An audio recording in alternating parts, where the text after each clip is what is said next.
Hello and welcome to the World News on VOP TV.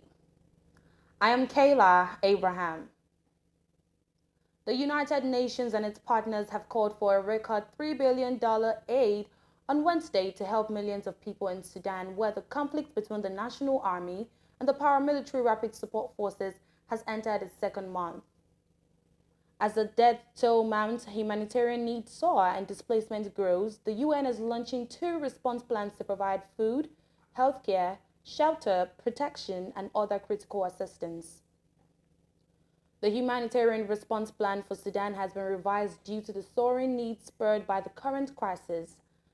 It now requires $2.56 billion, an increase of $800 million from just a few months ago to help 18 million people until the end of this year, making it the largest appeal ever issued for Sudan. The Sudan Regional Refugee Response Plan seeks $470.4 million to support refugees, returnees, and host communities in the Central African Republic, Chad, Egypt, Ethiopia, and South Sudan. The funds are intended to help over 1 million people. Emergency Relief Coordinator Martin Griffith said the conflict is a cruel blow for the people of Sudan, already staggering under the weight of a desperate humanitarian situation. The desire, willingness, and impatience of humanitarian agencies to deliver remain as strong as ever. He added that the signing of the Declaration of Commitment last week in Jeddah was a welcome first step towards protecting civilians and delivering aid safely. But now they need generosity of the international community to scale up our response and reach all those in need. UN High Commissioner for Refugees Filippo Grandi said more than a month into the crisis, countless people remain terrified inside Sudan, and those who have fled across the country's many borders are in need of help, often finding themselves in places where access is extremely hard and resources strained. The most recent fighting has already displaced more than 840,000 people inside Sudan. All right. Joining me now virtually is a global affairs analyst, Paul Ejime, to give us more insight on this story. Paul Ejime, it's nice to have you here. Good afternoon. Thank you for having me. Yes, Paul. What do you think about this? What's your reaction to this, if I may start with that? Well, at least peace for Sudan will be welcome at any time, but it appears this is coming a little too late because this is not the crisis is not new and it's not taking the world by. It's always been there. It's been on for years, and now it appears the world is waiting for escalation and then for more damages, for more deaths. More than 1,000 has died, and the country is now in ruins. No electricity, no water supply, humanitarian disaster, as it were. And then you are raising 3 billion or whatever. I mean, why can't they? This is avoidable. That is the case. That it shouldn't get here. Those who are supporting either of the two sides, the general leading the national army, and then his colleague or deputy leading the rapid support forces, paramilitary group, they are not doing the world a favor, and the Sudanese themselves. I don't think they shouldn't think that anybody owes them a living. They have to come to table and discuss. It's not. This is about personal, ambition of two military officers at the expense of more than 46 million Sudanese, and the world appears either liturgical or they are or lukewarm or either supporting one side because of what they can gain. All is about maybe resources, agricultural resources and mineral resources, diamond, that is now put and it can spill it over, it can across the region. That is the danger. And then I wonder why the world is waiting until now. They are raising this amount, but I hope it does not also end in pledges, and nothing is done in redeeming them or making sure that ordinary Sudanese who are the victims of this, that they spared this kind of carnage and unnecessary killings. This relief is coming late. I mean, we've had mothers die, children, residents have died. What can be done? Because no, what do you think this is enough? Do you think this is coming late at this point? This relief is coming late. Well, they say better late than never. Whatever can be salvaged, because it's now uh, managing what is it called, the disaster that was waiting to happen. That is the irony. Very unfortunate that the world is standing by the regional groups, Africa, and then IGAD and all the other Arab League. It shows that, well, they are not giving priority to the Sudanese situation. And again, the Sudanese themselves, these two generals, the military, they have no business in governance. Mm-hmm. Their role is to protect the country's integrity and then life, just make sure that there is peace, but not to dabble into politics. And when they do, and this is what happens, they never want to let up. They never want to leave, or they leave in their trail this type of carnage and massacres, because they use the instrument that they have of power, the coercion. They have the guns, while others, civilians, are not armed. And then they think they can use it. They are buying arms. This is what it is. There are those who are gaining from there. The defense industries of the industrialized world that are supplying them arms. They are the ones gaining from it. But people are at the expense of the population. Yeah. How can Africa stand by and wait and allow this to happen? It's not just in Sudan. In other places across the region, from Cape to Cairo, it's unfortunate. And people are waiting. What can money, can you really buy life? That is the question they need to ask.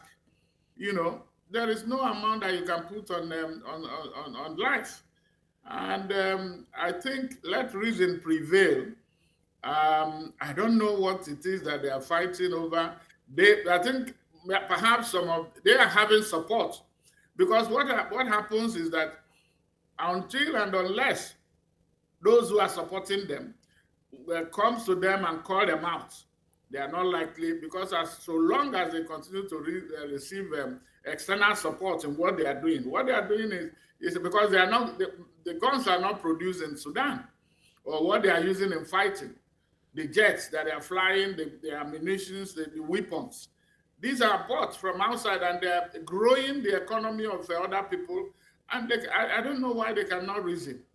It remains, the solution will be, let these two people see, let there be a permanent ceasefire. Let there be consultation. Let there be negotiation. There is nothing that cannot be trashed out on the negotiating table. What is it that is there? Is it power? Power that is transient? What is it that is there? If you kill off everyone now, who will they go, rule over? Because that is the issue. And now it is now about, they're talking about rebuilding, reconstruction. That was not necessary. Imagine what $3 billion would have done in a Sudan that already, before now, they needed external assistance. And now, this is just be pouring water in the, drop of water in the ocean, until and unless they now see that there is nothing can be gained from this power struggle that is going on. They need to go back to the barracks and then return, let civilians take over, let the elections be held. They are supposed to be conducting a transition to civilian rule since 2019 that Omar Bashir was removed from power. And then they had military civilian administration from 2021 until that, until they now suddenly decided to go military dictatorship. It is not, it's an aberration. The military has no business in governance. They should go to the barracks. They are to protect the country, integrity and sovereignty, and not to be killing people, the people that they are supposed to be protecting. Yes, Paul, thank you for that because I was going, like you said, this is a political crisis. This crisis is a political crisis. Do you think external help is needed? Do you think others should even come in to help them? Because it's a thing of power. And who will be interested in donating? Well, there's no lack of. Though there are those who are just who have. It's been more talk, more foam than beer. The U.S. is there, UAE is there, Saudi Arabia is there, Egypt is there. They all have interest because this, like I said, is about the soul of. So it's about the resources.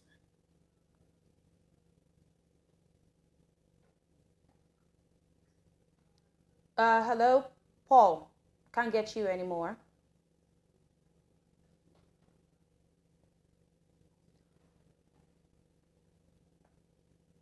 All right.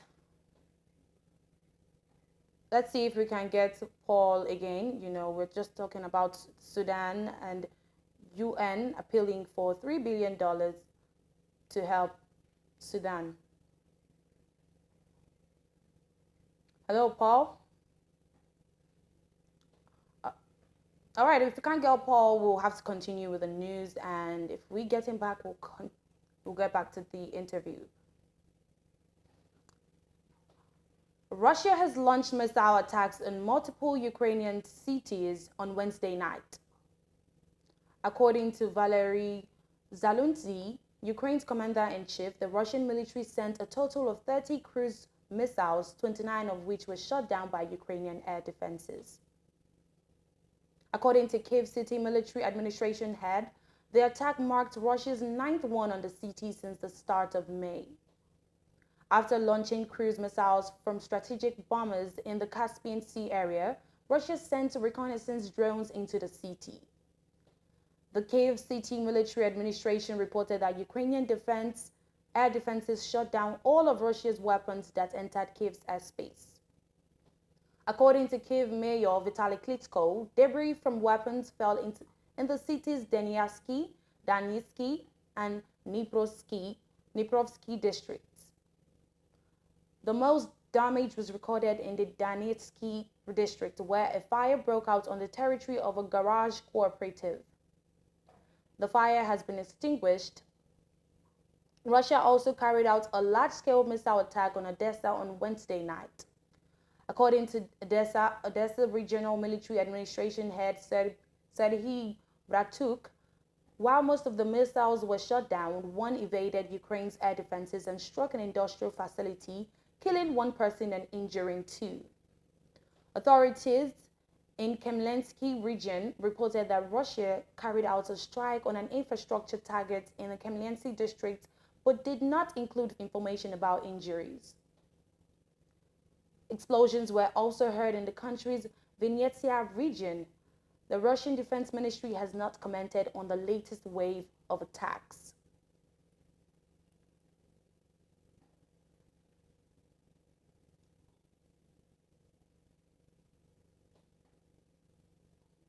President Gustavo Petro said on Wednesday that 4 children from an indigenous community in Colombia were found alive in the south of the country more than 2 weeks after the plane they were traveling in crashed in a thick jungle.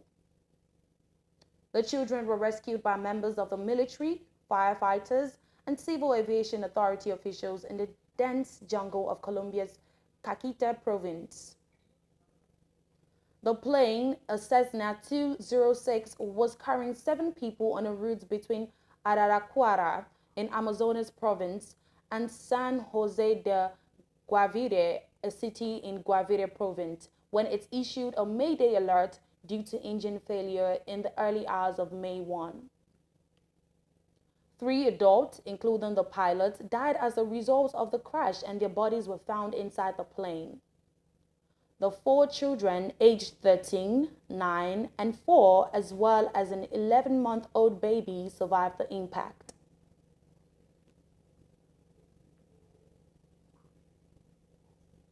According to local leaders, officials and state media, the death toll in cyclone-hit Myanmar rose to at least 81 on Tuesday, as villagers tried to piece together ruined homes and waited for aid and support.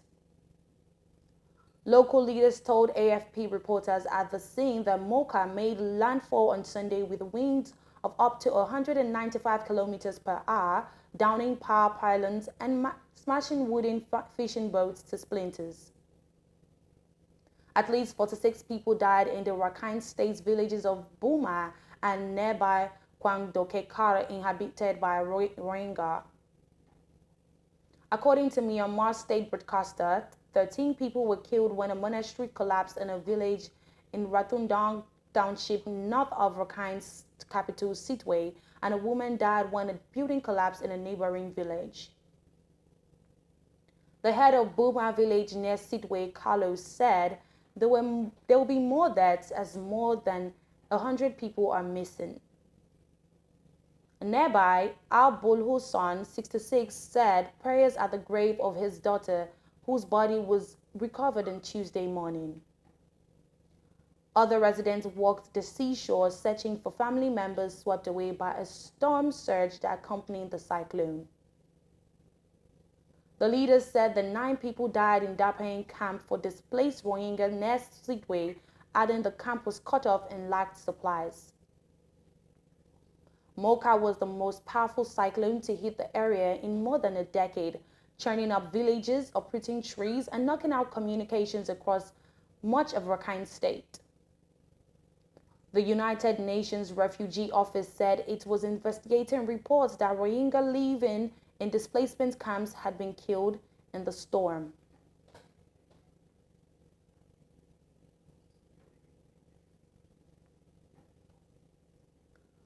Russian aggression against Ukraine will be one of the main topics of the G7 summit to be held from 19 to 21 May in Hiroshima, Japan.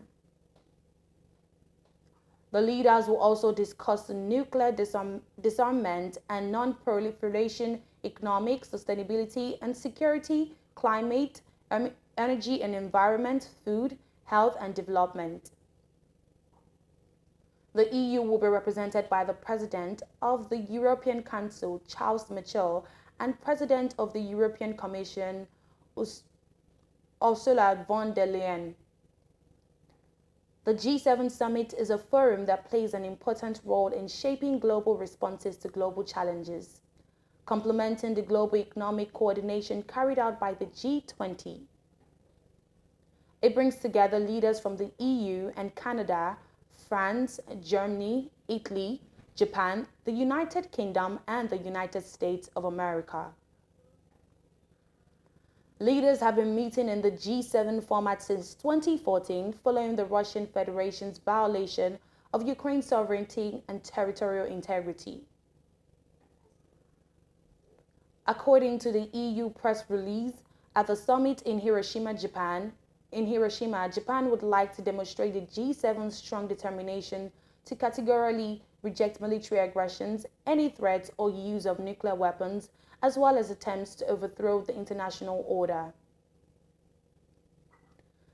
Japanese Prime Minister Fumio Kishida said the international community is now at a historic turning point, having experienced the COVID-19 pandemic and being faced with Russia's aggression against Ukraine, which has shaken the very foundation of the international order. The last G7 summit was held in Schloss-Elmau, Bavaria, Germany in June 2022.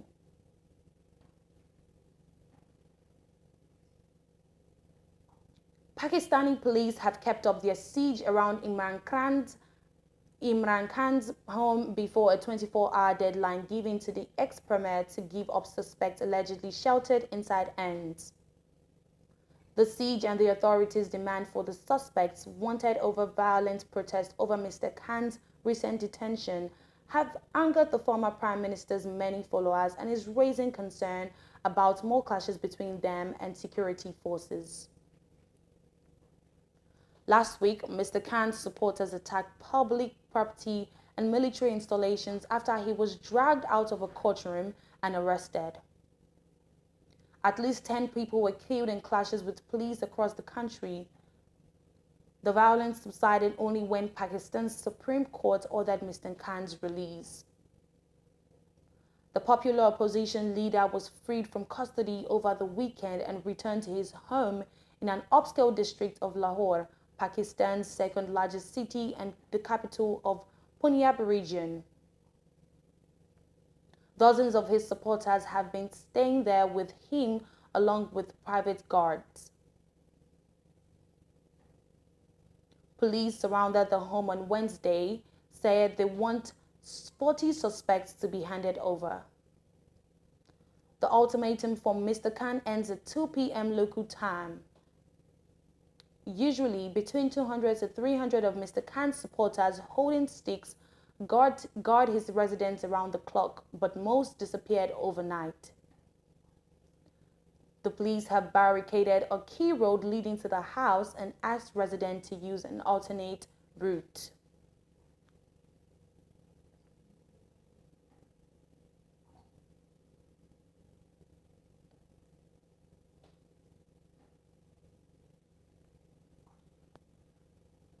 Beijing said that China's Eurasian Affairs envoy Li Hu held a meeting with Ukrainian President Volodymyr Zelensky on Thursday.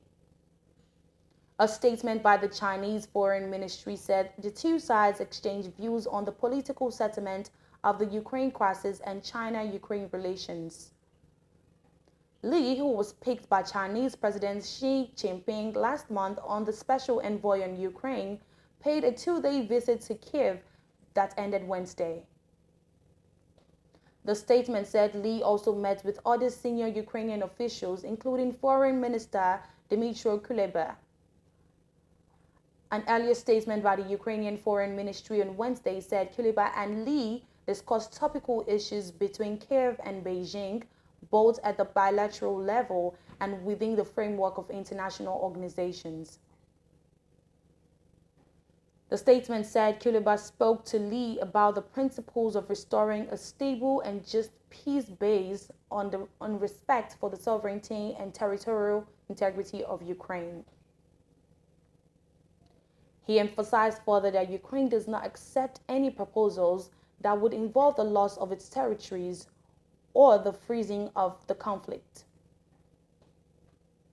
Ukraine has emphasized Russia's withdrawal from its territories as a precondition for peace talks with Moscow. Kuleba also underlined the importance of Chinese involvement in implementing a peace plan proposed by Zelensky during a recent G20 summit in Indonesia. The statement said China's role in guaranteeing nuclear safety, as well as in other important international efforts, including a Black Sea grain deal that allows Ukrainian food exports to other countries, was also on the agenda. It added that the parties separately discussed the long-term prospects for the development of bilateral relations between Ukraine and China and agreed to increase dialogue on key issues of the bilateral and international agenda. Li also had talks with officials from Ukrainian ministries of infrastructure, energy, and defense. Referring to China's position on the political solution to the Ukrainian crisis, Li said there is no panacea to resolve the crisis. Li told Ukrainian officials that all parties need to start from themselves, accumulate mutual trust, and create conditions for ending the war and peace talks. He added China is willing to promote the international community to form the greatest common denominator for resolving the Ukrainian crisis and make its own efforts to stop the war, to cease fire, and restore peace as soon as possible. He added that the Ukrainian side welcomed China to play an active role in ending the war and restoring peace. It said Kiev assured the Chinese envoy of its adherence to one China principle. The appointment of Lee as the special envoy on Ukraine comes after Xi held his first phone call with Zelensky last month since the Moscow-Kiev war began in February 2022. Besides Ukraine, Lee will visit Poland, France, Germany, and Russia towards finding a solution to Ukraine crisis.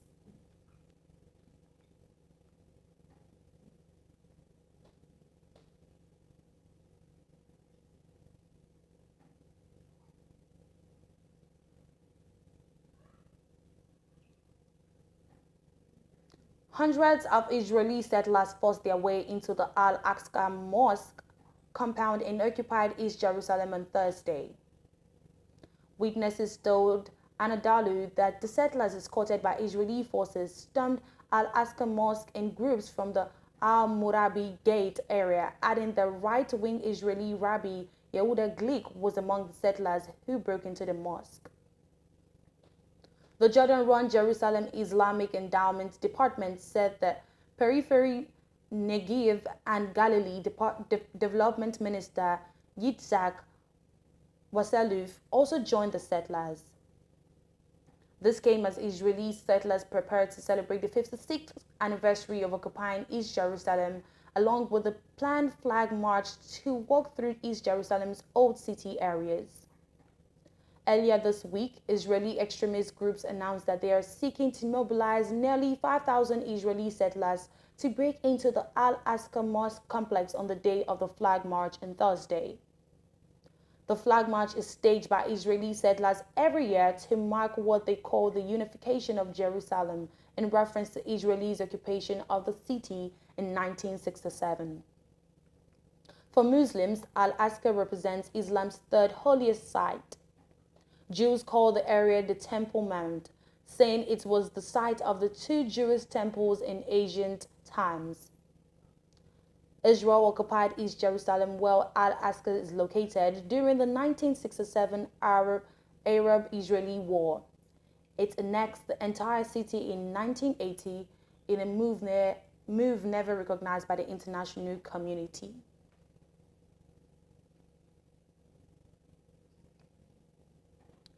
And that is a wrap on the world news on VOP TV. I am Kayla Abraham. Thanks for watching.